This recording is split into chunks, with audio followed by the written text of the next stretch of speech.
রাজধানীর শাহজালাল আন্তর্জাতিক বিমানবন্দরে নির্মাণাধীন থার্ড টার্মিনালের বাউন্ডারি ভেঙে বেপরোয়া গতির একটি বাস ঢুকে গেছে।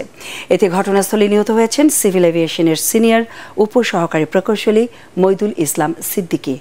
বিমানবন্দরের মতো অতি নিরাপদ স্থাপনায় এই ধরনের দুর্ঘটনা হতবাক করে দিয়েছে কর্তৃপক্ষকে। কামরুজ্জামান রাজীবের রিপোর্ট। ভিশন এসি নিয়ে এলো মানিব্যাগ গ্যারান্টি অফার। 1 মাস ব্যবহার করে সন্তুষ্ট না হলে সম্পূর্ণ টাকা ফেরত। পোস্তগোলা থেকে ছেড়ে আসা রায়দা পরিবহনের যাত্রীবাহী বাসটি যাচ্ছিল উত্তরা দিয়াবাড়ির দিকে। সকাল 9:30টায় হঠাৎই নিয়ন্ত্রণ হারিয়ে শাহজালাল বিমানবন্দরের তৃতীয় টার্মিনালের সীমানা প্রাচীর ভেঙে ভিতরে ঢুকে যায় বাসটি। এ সময় বাস চাপায় পড়েন মোটরসাইকেল আরোহী সিভিল এভিয়েশনের সিনিয়র উপসহকারী প্রকৌশলী মইদুল ইসলাম। ঘটনাস্থলেই প্রাণ হারান 36 বছর বয়সী ওই প্রকৌশলী। টিনের বেড়া মানে দুমড়ে মুচড়ে ওই যে মোটরসাইকেল আরোহী উনি আমরা পরিচয় জানতে পারছি যে উনি সিভিল এভিয়েশনের একজন ইঞ্জিনিয়ার।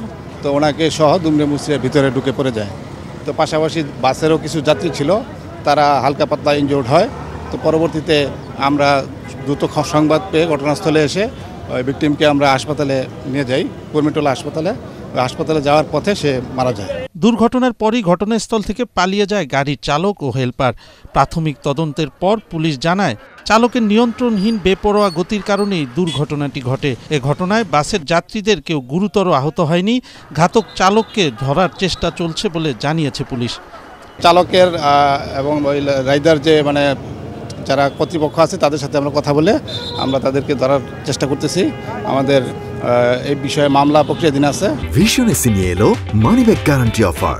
1 মাস ব্যবহার করে সন্তুষ্ট না হলে সম্পূর্ণ টাকা ফেরত। পুলিশ জানিয়েছে ঘাতক বাসটি জব্দ করা হয়েছে। ময়নাতদন্তের পর নিহতের মরদেহ পরিবারকে বুঝিয়ে দেওয়া হবে। কামরুজ্জামান রাজীব, এটিএন বাংলা, ঢাকা।